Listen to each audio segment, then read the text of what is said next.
Well, welcome, friends, to First Baptist Church, Grand Cayman. I'm delighted you're joining us for our new devotional series, Ready, Steady, Go with God. Today also we introduce a new series drawn from the letter to Colossians, which we're entitling Jesus, Lord of All. And our theme today, as an introduction to Colossians, is simply the wrong Jesus. Some years ago, a Christian writer in the United Kingdom wrote a beautifully provocatively titled book, Will the Real Jesus Please Stand Up? That was, in a sense, the issue at the church at Colossae. They were wrestling with who Jesus really is.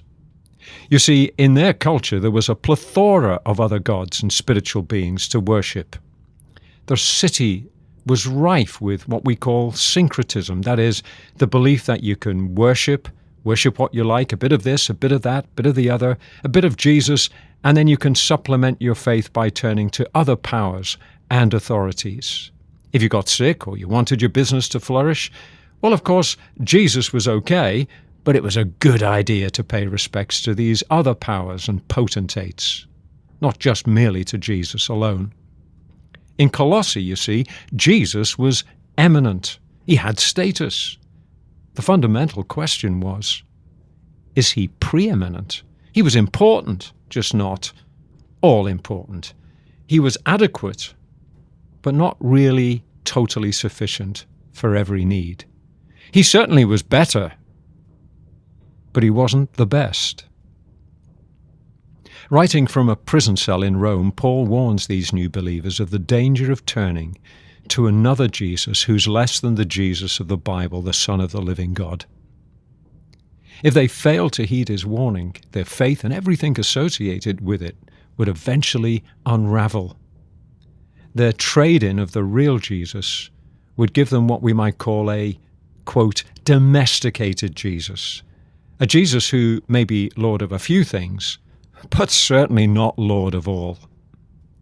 Colossae, you see, was a church that had to find its way in the world of its day, without all the advantages that those with a long Christian tradition have, centuries of thought, reflection, scholarship, and civilization.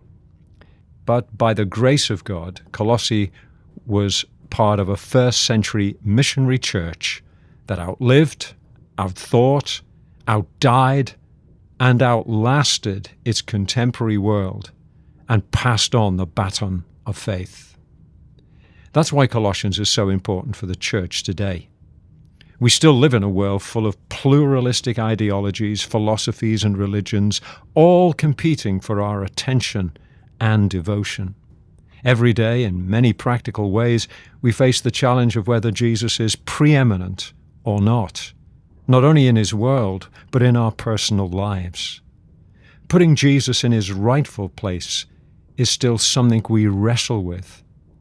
But we can be encouraged as we study this letter to the Colossians.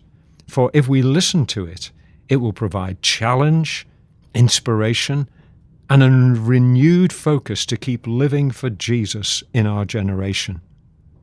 As Peter puts it in Acts 10, before the household of Cornelius, he says, you know the message God sent to the people of Israel, telling the good news of peace through Jesus Christ. And then he adds, who is Lord of all.